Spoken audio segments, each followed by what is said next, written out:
He ended up as both, sort of. I gathered the scattered photographs, stacking them carefully.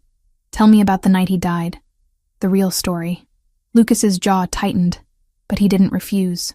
We'd received intelligence about an Albanian weapons cache in a warehouse on the south side.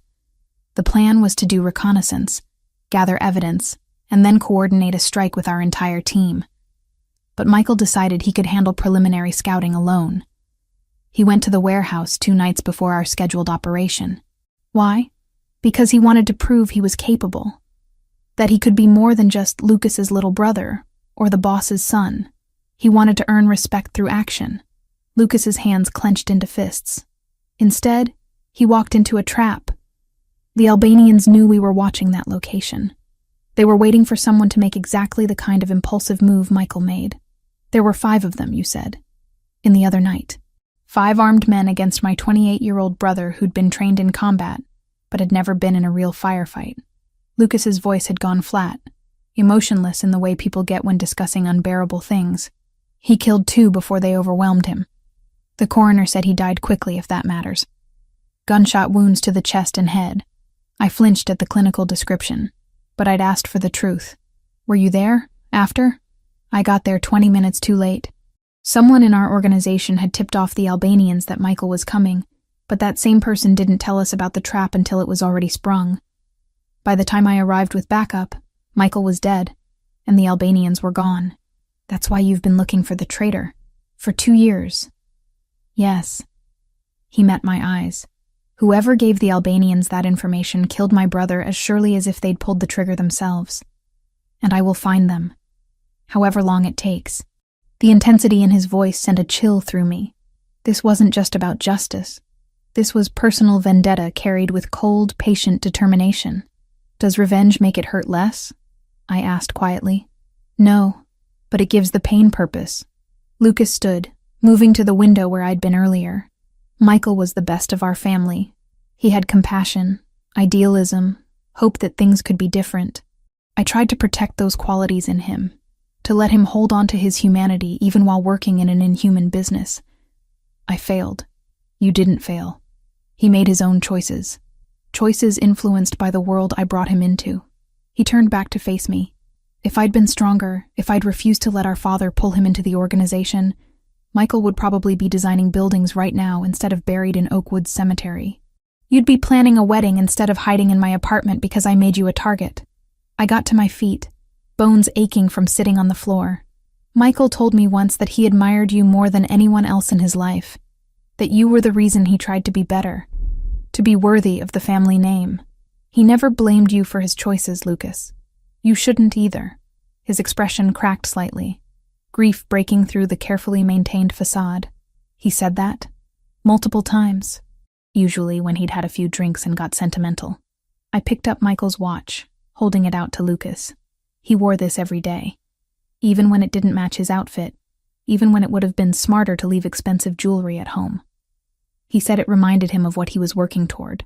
Lucas took the watch, turning it over in his hands. I gave this to him on his 25th birthday. Told him it was a reminder that time is our most valuable asset, that we should spend it on things that matter.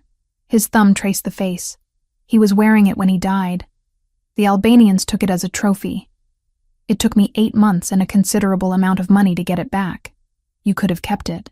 I should have. He held the watch out to me. But now I think Michael would want you to have it. Something to remember him by beyond photographs.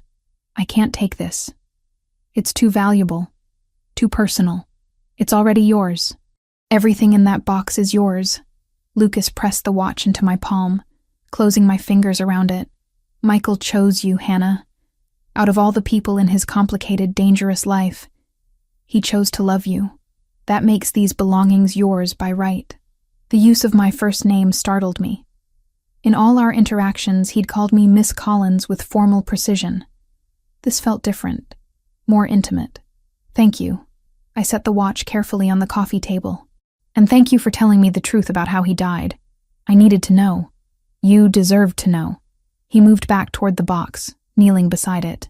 There's more in here. Some books he loved, a journal he kept, though it's mostly operational notes, nothing personal. A few other things. A journal? I knelt beside him, looking into the box. Can I read it? Eventually. But be warned, it's not romantic. It's the kind of record-keeping a soldier might keep. Dates, locations, observations about Albanian movements. He was meticulous about documentation. Lucas pulled out a leather-bound notebook. This is separate. His architectural sketches. Buildings he wanted to design someday. I took the sketchbook with reverent hands, opening it to reveal page after page of detailed drawings. Buildings that would never be built.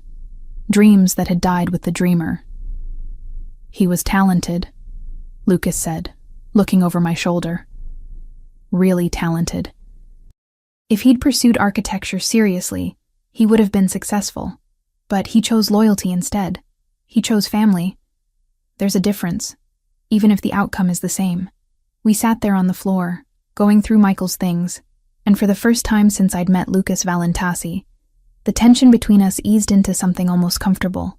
We weren't captor and prisoner in that moment. We were two people who'd loved the same man, sharing grief and memories and the weight of loss. He used to make me breakfast on Sundays, I said, looking at a photo of Michael in what must have been his Chicago apartment. These elaborate Italian meals his grandmother had apparently taught him. He'd spend 2 hours in the kitchen, and the food was always amazing. Our grandmother raised us after our mother died. She was from Naples, traditional in every way, made sure we knew how to cook properly because she said a man who couldn't feed himself couldn't be trusted to lead a family. Lucas's voice held warmth I hadn't heard before. Michael was her favorite. She used to say he had gentle hands, perfect for making pasta. He never talked about your parents much. Our father is alive but distant. Our mother died when I was 12 and Michael was 7. Car accident. Though looking back, I'm not certain it was truly accidental. He said it matter-of-factly, but I heard the old pain underneath. She was the heart of our family. After she was gone, everything became colder, more business-focused. I'm sorry. So am I. He stood, brushing off his pants. I should go. I have meetings this afternoon about security arrangements. But I wanted to make sure you had these things. That you knew Michael kept pieces of your relationship even though he never told anyone about you. Why didn't he? Tell anyone, I mean. Because the moment we knew about you, you became a potential weakness. An asset that could be exploited. Lucas moved toward the elevator. In our world, the things you love are the things that can destroy you. Michael understood that. He kept you secret to keep you safe. It didn't work. No, but it delayed the danger by 2 years. That's not nothing. He paused at the elevator, hand on the call button. I'll be back tomorrow. And Hannah, it's okay to grieve. Don't hold it back on my account or anyone else's. Michael deserves your tears. The elevator doors closed before I could respond. I turned back to the box of belongings, to the photographs and sketches and watch that smelled like someone I'd loved, the someone I'd never really known but had loved anyway. I spent the rest of the afternoon organizing everything, creating a kind of shrine on the coffee table. As evening fell and the security detail changed shifts outside, I sat cross-legged on the floor with Michael's architectural sketchbook open in my lap, tracing the lines he'd drawn with my fingertips. I'm sorry I never got to know the real you, I whispered to the pages. But I'm grateful I got to know the version you wanted to be. The penthouse was silent, except for the hum of the heating system and the distant sound of the city below. But for the first time since Lucas had taken me from the diner, I didn't feel quite so alone. Michael's memory was here with me, tangible in the things he'd left behind. And somehow, in sharing those memories with Lucas, I'd found the first threads of connection to a man I'd thought was my enemy. 3 days after Lucas brought me Michael's belongings, he arrived at the penthouse with a proposition that would change everything between us. I need your help. He stood in the living room, jacket already removed, sleeves rolled up to his elbows. Dark circles shadowed his eyes, and his usually immaculate appearance showed signs of strain. I know it's asking a lot, but I don't have anyone else I can trust with this. I set down the book I'd been pretending to read. Help with what? Finding the traitor who killed Michael. He pulled a tablet from his briefcase, along with a laptop and several external hard drives.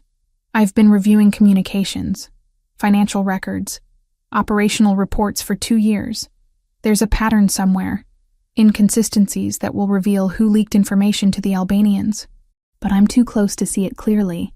Everyone in my organization is either loyal to specific people or has something to gain from various outcomes. I need someone with no stake in the politics. I'm not an investigator, Lucas. I design graphics for restaurants and small businesses. You have an eye for patterns, for details that don't fit. He set up the equipment on the dining table, his movements precise despite obvious exhaustion. Michael told me once that you could look at a menu design and immediately identify which elements didn't belong, which fonts clashed, which spacing was off by millimeters. You see things other people miss. That's visual design, not criminal investigation. The principle is the same. Documents, transactions, communications. They all have patterns. When someone is lying or hiding something, those patterns break down. Lucas looked at me directly, vulnerability showing through his usual control. I'm asking because I'm desperate, Hannah. Whoever betrayed Michael is still in my organization, still making decisions, still trusted, and I need to find them before they cause more damage. The raw honesty in his voice decided me. What do you need me to do? Relief washed over his features. Come to my office. Review everything with me. Use that eye for detail to find what I've been missing. An hour later, I sat in Lucas's office downtown, surrounded by monitors displaying spreadsheets, communication logs, and operational reports. The space was as impressive as I remembered. Floor-to-ceiling windows overlooking Chicago, dark furniture, that sense of controlled power permeating everything. Lucas brought me coffee, showed me how to navigate the encrypted files, and then sat beside me at the conference table he'd converted into a workspace. These are all communications from the month before Michael died. Every text, email, and phone call we have records of between our key operatives. He pulled up document after document. Michael was investigating Albanian operations on the south side. The warehouse where he died wasn't random. Someone told them exactly when he'd be there. I studied the screens, letting my eyes unfocus slightly the way I did when examining complex designs, looking for the thing that didn't belong. Who knew Michael was going to that warehouse? Officially, just me and my top 5 lieutenants. But information spreads in any organization. Someone could have overheard, guessed, been told secondhand. Lucas rubbed his face tiredly. That's the problem. Too many possible leak points. So we work backwards. Show me the financial records for your top people. All of them, starting from 3 years ago. And why 3 years? Because if someone was being paid by the Albanians, they probably weren't bought the day before the ambush. Corruption takes time to establish. We need to look for pattern changes, new income sources, unexplained deposits, lifestyle changes that don't match legitimate earnings. Lucas pulled up the files without argument. We worked side by side for hours, my fingers flying across the keyboard as I created visual timelines and graphs using design software I'd brought from the penthouse. I color-coded transactions, flagged anomalies, built a picture of financial movements across his organization. Around hour 4, I found something. Lucas, look at this. I pulled up a graph showing deposits into various accounts. Franco Ricchetti. Who is he? One of my most trusted lieutenants. He's been with the family for 15 years, worked his way up from street-level enforcement to strategic planning. Lucas leaned closer, studying the screen. What about him? His deposits don't match the pattern of your other people. See here? I pointed to a spike in his account 3 years ago. Everyone else has regular payments that match their salaries, plus bonuses that correlate with successful operations. But Franco has these irregular deposits that don't align with anything your organization did. Those could be legitimate investments, side businesses. Could be. But look at the timing. I overlaid another graph showing Albanian activity in Chicago. Every time there's a deposit into Franco's account, there's corresponding Albanian movement in territories you were targeting. It's like he was being paid for information about your plans. Lucas went very still beside me. The kind of stillness that preceded violence. Show me the month Michael died. I pulled up the timeline, hands steady, despite the tension radiating from Lucas. Here, 2 weeks before the ambush, Franco received $25,000 from an offshore account. Then nothing for 6 months after Michael's death. Then the payments resume. They stopped paying him because they'd gotten what they wanted. Lucas's voice had gone flat, emotionless. Michael's death was the big score. After that, any other information was just routine maintenance. I could be wrong, I said quietly. This isn't definitive proof. No, but it's more than I've found in 2 years of looking. He stood, pulling out his phone. I need to make some calls. Can you keep digging? See if there are any communications between Franco and unknown numbers during the relevant time periods. Yes, but Lucas? I waited until he looked at me. What are you going to do? What needs to be done? He walked to the windows, phone already at his ear, speaking in rapid Italian to whoever answered. I turned back to the screens, pushing aside my unease. I'd offered to help, and this was what help looked like in Lucas's world. Identifying traitors so they could be dealt with using methods I probably didn't want to imagine. Over the next 3 days, Lucas and I worked together almost constantly. He brought me to his office each morning. We analyzed data until evening, and then his driver took me back to the penthouse while Lucas continued working through the night. The investigation consumed both of us. During those long hours, the dynamic between us shifted. We were no longer captor and captive, not quite friends, but something else. Partners, maybe. 2 people united by shared loss and common purpose. At night, back at the penthouse, I called Kayla. "How are you holding up?" she asked, voice tight with worry. "Better than I expected. I'm helping with something. I can't tell you what, but it's important. It's connected to Michael. Hannah, you're scaring me. This man, Lucas, he's dangerous. Everyone knows it. I know. But he's not dangerous to me." And somehow, despite everything, I believed that. I'll explain when I can. Just know that I'm safe. You'd better be. Because if anything happens to you, I'm coming after him myself. The threat would have been funny if it wasn't so sincere. I love you too, Kayla. During our 4th day working together, I learned more about Lucas's operation. He explained the legitimate businesses. 3 restaurants, a construction company, an import firm that actually did import legal goods alongside the illegal ones. He talked about the people who depended on those businesses for employment, for stability. It's not all violence and crime, he said during a rare break. Most of what we do is regular business. The illegal stuff funds the legitimate operations, and the legitimate operations employ hundreds of people who have nothing to do with the criminal side. That's a complicated moral calculation. It's the only one that makes sense in my world. He handed me a fresh coffee. You think I'm a monster? I can see it in your eyes sometimes. I think you're someone navigating an impossible situation with a code of ethics that doesn't match mine. That doesn't make you a monster. Just different. Something in his expression softened. Michael said something similar once. Said I was doing the best I could with the life I was given. He was right.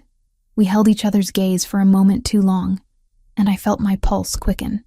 Then Lucas looked away, focusing back on the screens. Show me what else you've found. By day 5, we had incontrovertible evidence.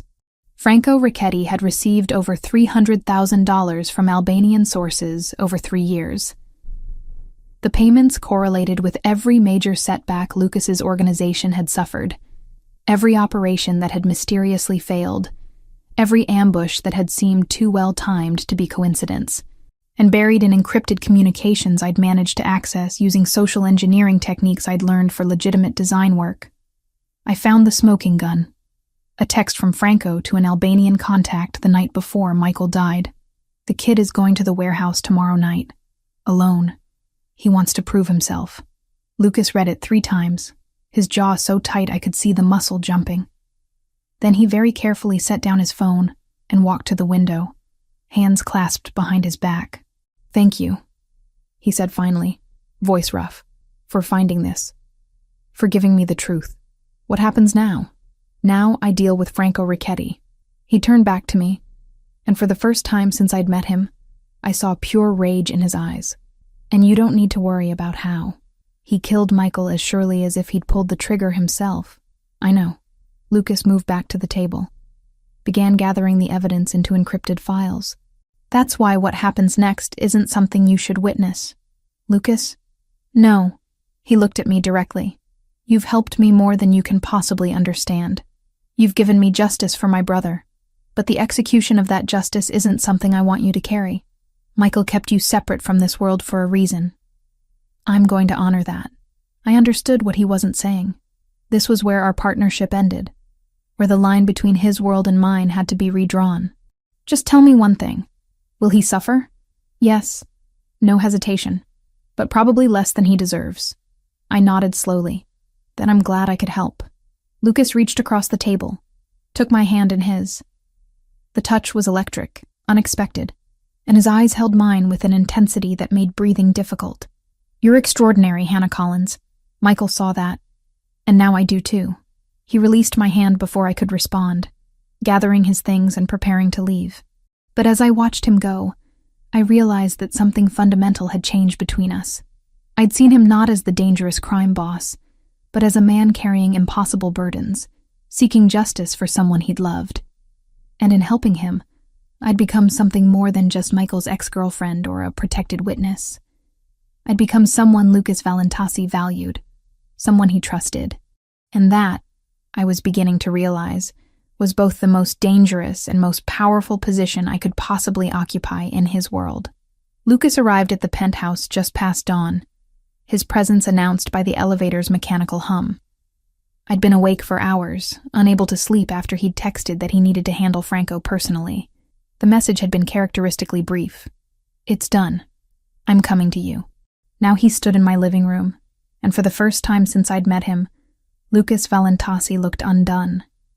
His shirt was untucked, tie missing, and dark stains marred his cuffs that I deliberately didn't examine too closely.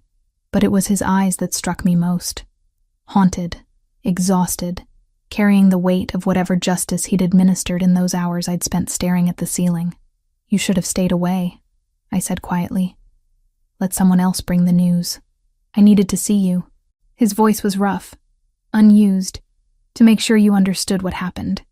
What I did. I gestured toward the sofa, and he collapsed into it with none of his usual controlled grace.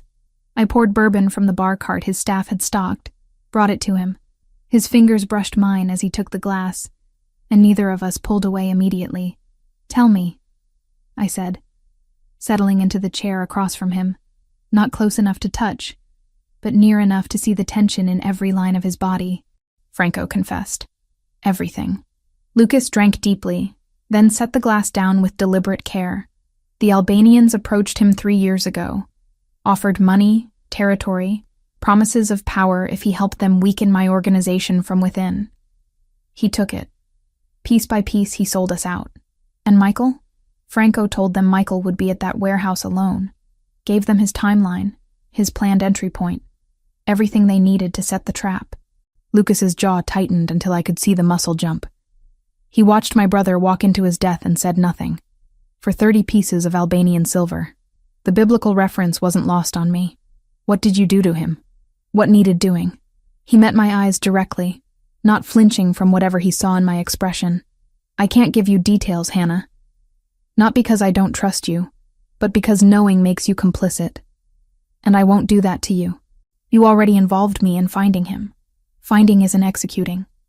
There's a line there, and I'm trying to keep you on the right side of it. Lucas leaned forward, elbows on his knees. But you should know. It's over. Franco won't hurt anyone else. Won't betray anyone else. Justice for Michael is done. I should have felt relief. Closure. Instead, I felt the weight of what Lucas had done settling onto my own shoulders. Do you regret it? Killing him? No. Absolute certainty. But I regret that it was necessary. That the world we live in requires this kind of violence to maintain any semblance of order or loyalty. Before I could respond, his phone buzzed insistently. Lucas glanced at it, then swore under his breath in Italian. What's wrong? Albanian retaliation. They know Franco's dead and they're hitting back. He was already standing, fingers flying across his phone screen. 2 of my clubs are under attack. My people need me. Then go. I can't leave you unprotected. If they're striking at me, they might come for you too. Lucas moved toward the window, looking down at the city waking below us. I need to get you somewhere safer. The penthouse is secure, but it's known. They could find you here. Where would we go? There's a property outside the city. fully fortified, off-grid. My family's emergency location. He turned back to me. Pack quickly.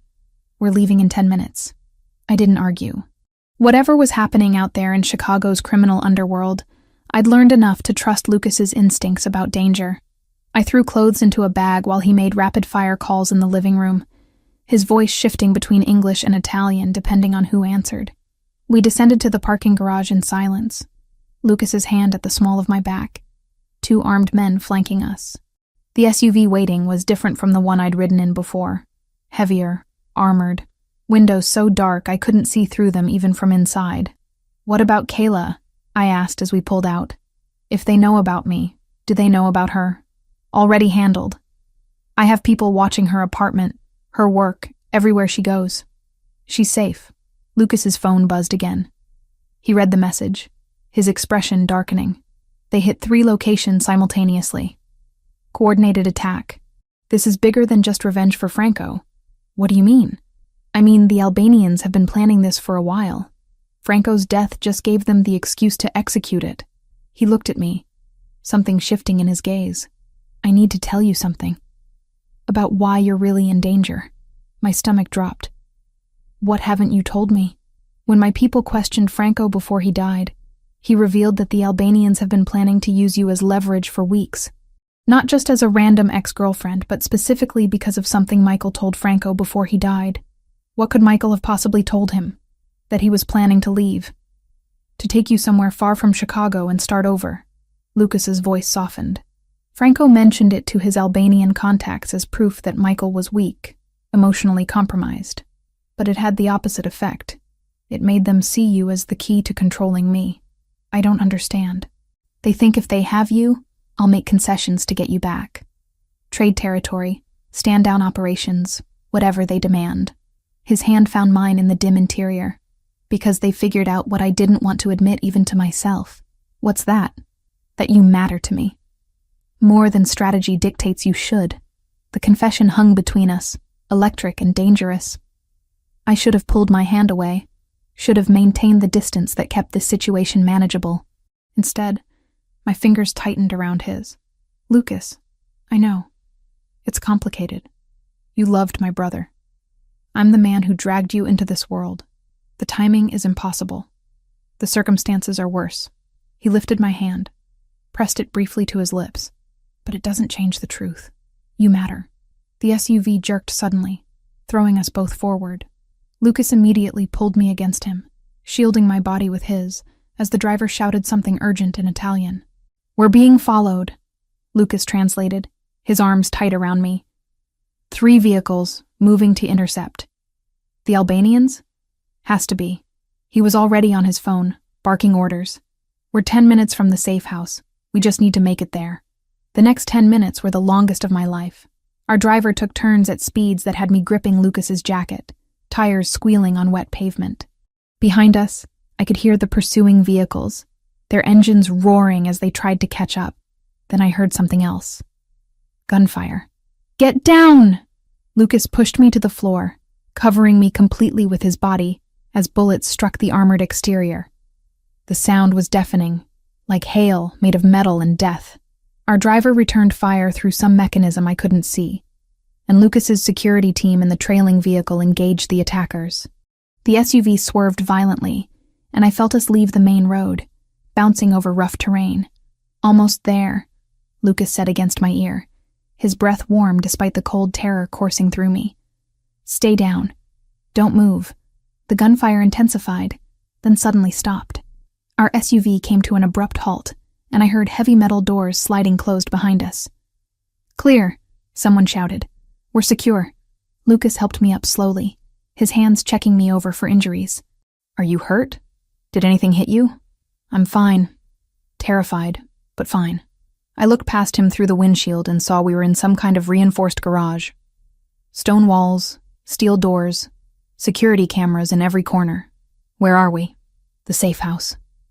Built into an old estate 30 miles outside Chicago." He climbed out, then reached back to help me down.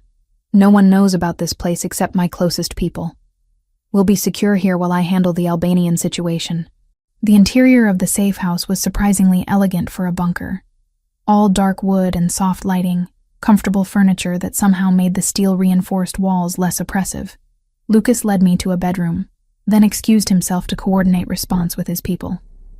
I sank onto the bed, adrenaline finally crashing, leaving me shaking. We'd been shot at. Actually shot at. Bullets striking metal inches from where I'd been sitting. People trying to kill me because I'd once loved a man I never really knew. Hours later, Lucas found me still sitting there, staring at nothing. "The attacks have been contained," he said from the doorway. "My people eliminated the strike teams. The Albanian leadership is backing down, at least temporarily."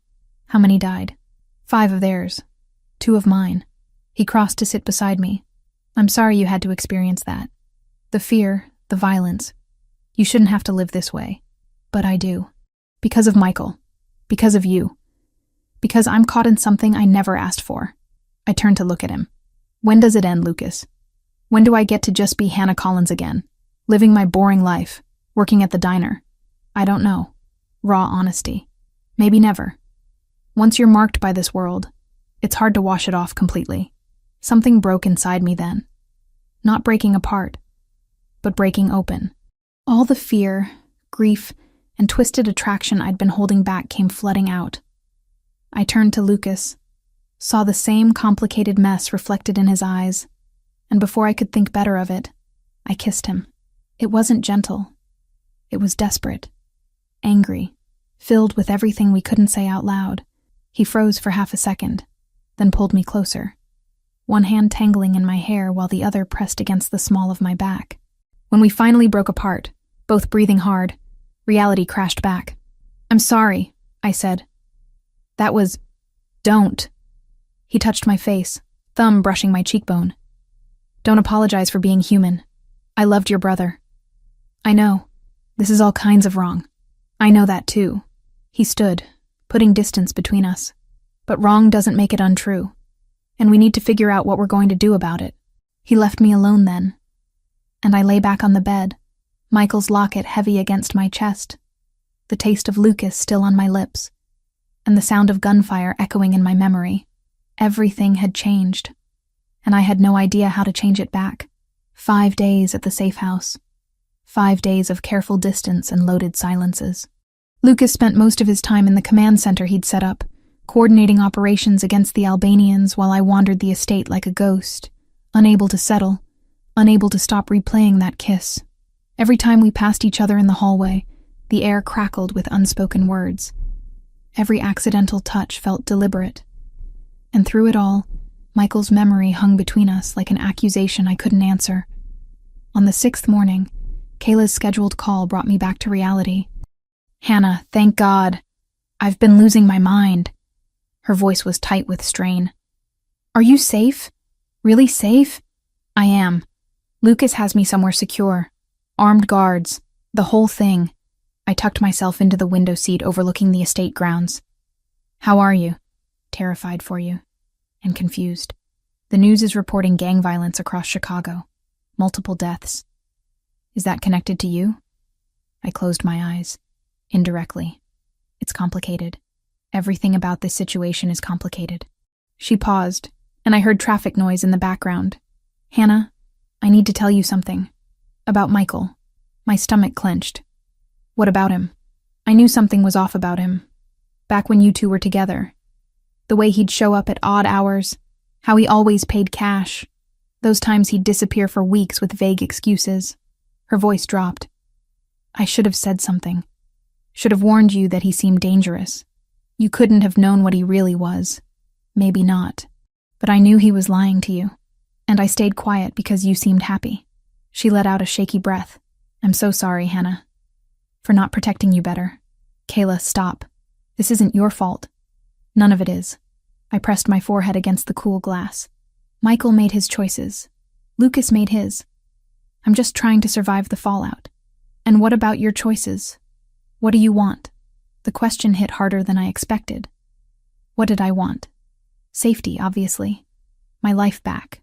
But underneath those practical desires lurked something more complicated. Something I wasn't ready to examine too closely. "I want this to be over," I said finally. I want to stop being a target. That's not what I meant. And you know it. Kayla's voice gentled. Lucas, there's something between you two. I could see it that day I brought your things. The way he looked at you. It's not like that. Isn't it? I didn't answer, because I couldn't lie to Kayla. Not about this. After we hung up, I found Lucas in his study, surrounded by maps and reports. He looked up when I entered, something softening in his expression. Kayla? He asked. She's worried and perceptive. I leaned against the doorframe. She thinks there's something between us. Smart woman. Lucas set down the document he'd been reading. Is there? I don't know. Maybe. Probably. I crossed my arms, suddenly defensive. But it's impossible, Lucas. I loved your brother. You're investigating his murder. We're trapped in this situation together. Nothing about this is healthy or normal. No, it's not. He stood, moving toward me with that controlled grace that always made my pulse quicken. But healthy and normal went out the window the moment you dropped that locket in front of me at the diner. So what do? We finish what we started. The Albanian threat. The justice for Michael. And then, he stopped, jaw tightening.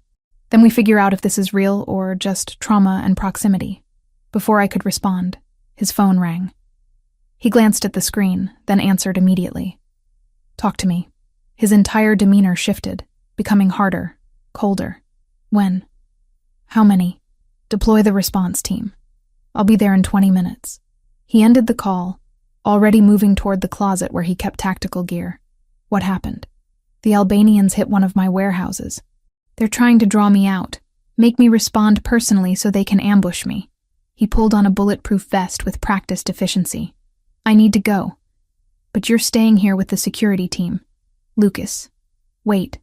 I grabbed his arm before he could leave. Is this connected to Franco? To what you did to him? Everything is connected, Hannah. Franco's death, the Albanian retaliation, the attacks on my operations. It's all part of the same war we've been fighting for years. He covered my hand with his. But this ends soon. I promise you that. How can you promise that? Because I'm done playing defense. Tonight I'm going after their leadership directly. His eyes held mine. And when it's over, you'll be free. Truly free. No more hiding. No more fear. What if something happens to you? Then my second in command will make sure you're protected and compensated appropriately. He said it so matter-of-factly, like his potential death was just another contingency to plan for. That's not what I meant. I know. He pulled me closer, his free hand cupping my face. But I can't think about that right now. I need to focus on ending this. Then he was gone, leaving me alone with security guards who wouldn't meet my eyes and the crushing weight of waiting. Hours passed. I tried to read, to eat, to do anything besides imagine Lucas lying dead in some warehouse. The security detail changed shifts. Night fell, and still no word. Finally, past midnight, I heard vehicles approaching. I rushed to the window, watching as multiple SUVs pulled into the secure garage. Men emerged, some supporting wounded colleagues. And then I saw Lucas. He was alive, walking on his own power. But even from a distance, I could see blood on his clothes. I met him at the door to the main house. Up close, the damage was worse. A cut above his eyebrow, bruises forming along his jaw, his shirt torn and stained. Are you hurt? I reached for him, hands hovering, unsure where it was safe to touch. Not my blood. Mostly. He swayed slightly, and I realized he was running on pure adrenaline. We got them. The Albanian leadership in Chicago. They're done. Lucas, you need medical attention. I need a shower and bourbon, in that order. But he didn't move. Just stood there staring at me like he was trying to memorize my face. I kept thinking about you. In the middle of the firefight, when bullets were flying and men were dying, I was thinking about how I'd promised to keep you safe. How I couldn't do that if I was dead. You're not dead. No, I'm not. He lifted his hand, fingers tracing my cheekbone with surprising gentleness, given the violence he'd just survived. Hannah, I need to tell you something, before I lose my nerve. What? Michael's last words. Before he died, he managed to call me. Just for a few seconds before the Albanians found his phone and destroyed it. Lucas's voice went rough. He said, "Tell her I'm sorry. Tell her I loved her. Tell her to be happy." Tears blurred my vision. "Why didn't you tell me this before?" "Because I was selfish. Because hearing him say your name, hearing how much you mattered to him in his final moments, made me realize I wanted that too. To matter to you like that." He wiped away a tear that had escaped, and I felt guilty for it. Still do. "Lucas, let me finish. Please." He took a breath. "Michael asked me to tell you to be happy. And I think, wherever he is, he'd understand that happiness might mean moving forward. With me, if that's what you want." The confession hung between us, vulnerable and honest in a way I'd never expected from Lucas Valentasi. "I don't know if I'm ready," I whispered. "It's only been weeks since I learned he was dead. Since I started processing that grief. I know. And I'm not asking you to decide anything right now." He stepped back, creating space. "But I needed you to know that this isn't just trauma or proximity, that what I feel for you is real, even if the timing is terrible." He left then, disappearing toward his room to shower and tend his wounds. I stood alone in the hallway, Michael's locket heavy against my chest, Lucas's words echoing in my mind. Later, unable to sleep, I went looking for the box of Michael's belongings that Lucas had brought from the penthouse. At the bottom, beneath the photographs and sketches, I found what I'd been searching for without knowing it. Michael's diary. I opened it with trembling hands, flipping past operational notes and tactical observations, until I found personal entries from his final weeks. And there, written in Michael's familiar handwriting, were words that broke my heart and set me free at the same time. "Lucas thinks I'm being reckless, pursuing this relationship with Hannah. Maybe I am, but she makes me want to be better than what this family made me. She makes me want to live instead of just survive. If something happens to me, I hope she finds happiness again, with someone who can give her the life I never could, maybe even with Lucas. He'd protect her in ways I never managed to.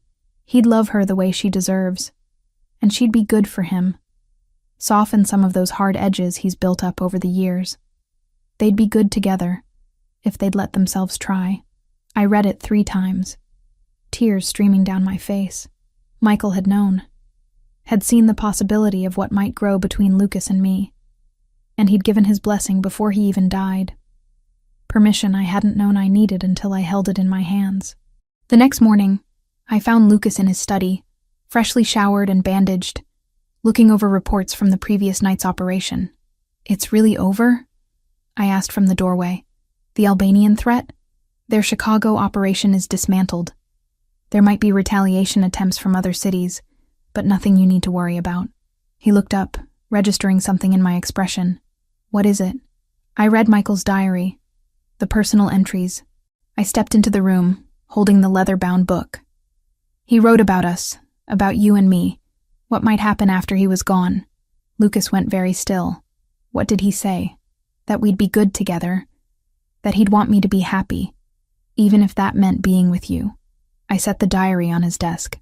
It doesn't make the guilt go away completely, or erase the complications, but it helps. Hannah, I'm not saying I'm ready for anything serious. I'm still grieving, still processing everything that's happened. I met his eyes directly, but I'm saying I want to try, when the time is right, to see if this could be something real. Lucas stood, moving around the desk to stand before me. "You're sure?" "No, but I don't think I'll ever be completely sure. So I'm choosing to trust my instincts instead." I reached up, touching the bandage above his eyebrow. "And my instincts say that you're worth the risk." He kissed me then, soft and careful, like I might break. And maybe I was breaking, but in the way things break open rather than apart, letting in light after years of darkness. When we finally separated, both breathing hard, he rested his forehead against mine. "We'll take this slow," he murmured. "As slow as you need." "Okay, and if you change your mind, if this becomes too much, I'll tell you. I promise." It wasn't a happily ever after. Not yet. But it was a beginning, built on honesty and loss, and the fragile hope that sometimes, even in the darkest circumstances, we find exactly who we need. The operation against the Albanian leadership took 3 weeks to plan and execute properly. Lucas orchestrated it with surgical precision. Coordinated strikes across multiple locations, dismantling their Chicago infrastructure piece by piece until their local organization collapsed entirely. I watched it unfold from the safety of the estate, monitoring communications and tracking movements the way Lucas had taught me during our investigation of Franco. It was strange how quickly I'd adapted to this world, how natural it felt to understand the logistics of organized crime. When it finally ended, Lucas came to me exhausted but victorious. The Albanian cell in Chicago had been neutralized. Key members arrested through anonymous tips to federal authorities, others persuaded to relocate permanently, and a handful who'd chosen violence over surrender dealt with using methods I didn't ask about.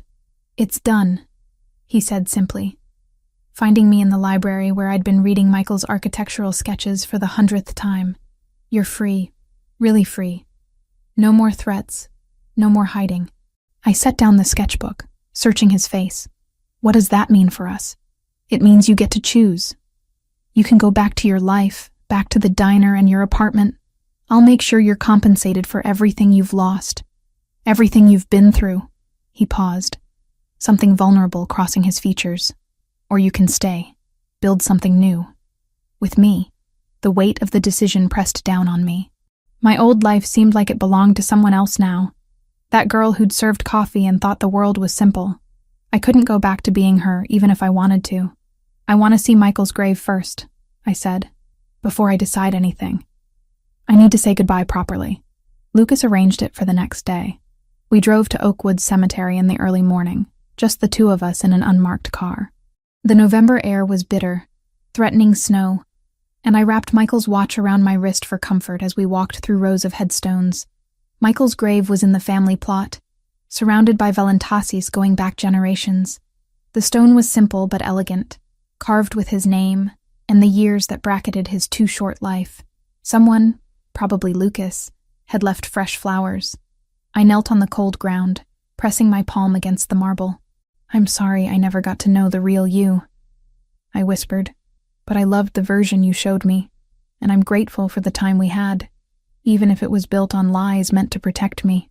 Lucas stood a respectful distance away, giving me privacy, but I reached back, finding his hand, pulling him closer. "Michael wrote in his diary that we'd be good together." I told the headstone. "He said you'd protect me better than he could, that I'd be good for you too." Tears slipped down my cheeks, freezing on my skin. I hope he was right. I hope wherever you are, you understand. We stayed for an hour, Lucas telling stories about their childhood, while I shared memories from my 2 years with Michael. It felt like closure, like finally putting together the complete picture of someone I'd loved in fragments. As we walked back to the car, Lucas's phone rang. He answered, listened, then ended the call with a satisfied expression. That was my attorney. "The federal investigation into Albanian operations has resulted in 23 arrests. They're crediting an anonymous source for providing evidence." He opened the car door for me. "That source was you, Hannah. The patterns you identified, the financial records you organized. You helped bring down a criminal enterprise. I just looked at spreadsheets. You did more than that. You saw connections trained investigators missed." He started the engine, pulling out of the cemetery. "Which is why I have a proposition for you." "What kind of proposition?" "Work for me, legitimately. I'm expanding the legal side of my business operations. The construction company, the import firm, the restaurants. They all need someone who can analyze data, identify inefficiencies, see patterns. You have that skill." He glanced at me.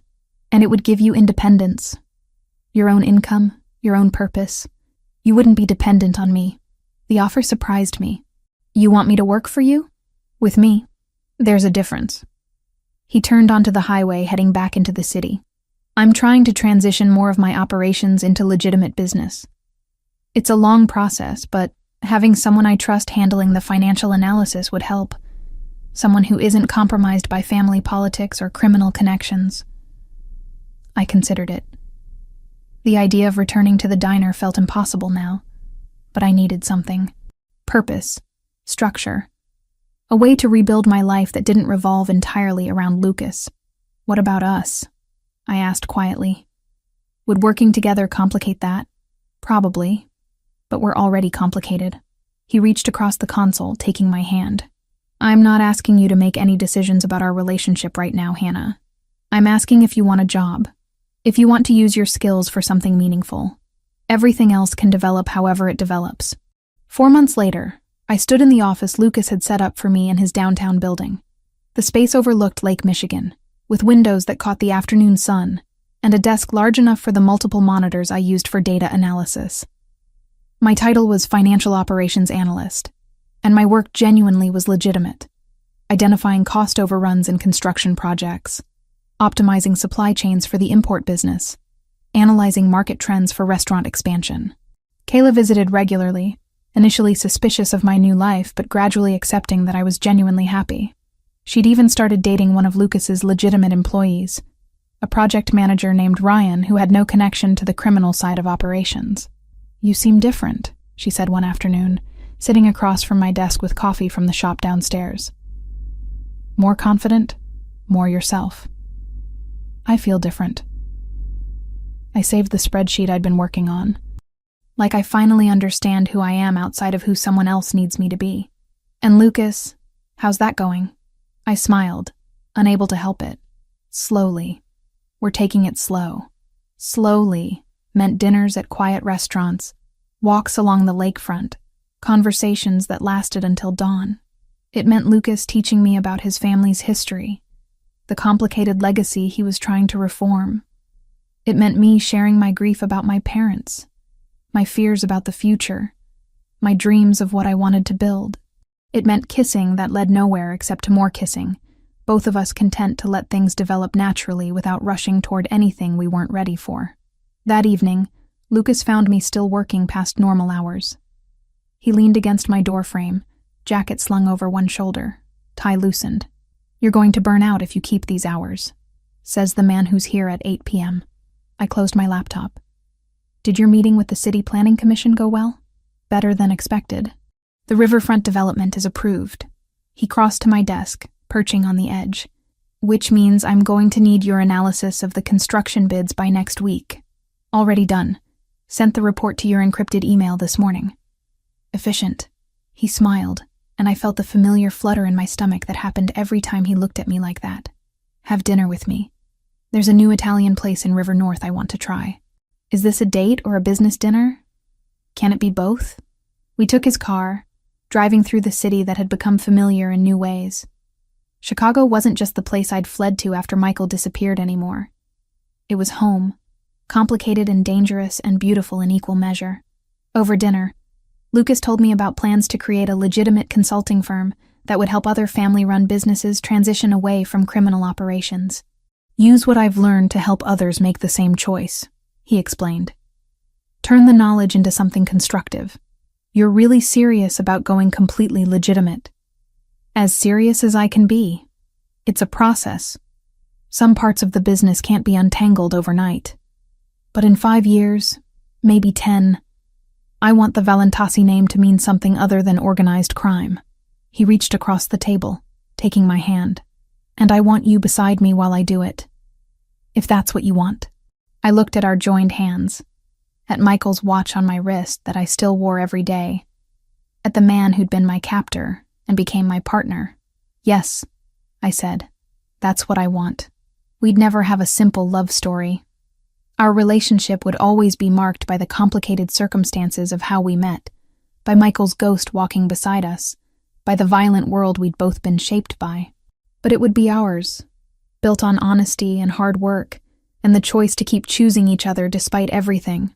Later, standing on Lucas's penthouse balcony looking out at the city lights, he pulled me close. Michael was right, he murmured against my hair. You are good for me. You make me want to be better. He was right about you too, I replied, turning to face him. You do protect me. But more than that, you see me, the real me. He kissed me then, and it tasted like future instead of past, like possibility instead of grief, like home. We had work to do, investigations to complete, businesses to reform, a relationship to build from complicated foundations. But standing there in Lucas's arms, Michael's watch warm against my wrist, and the city spread below us, I knew we'd figure it out. One day, one choice, one moment at a time.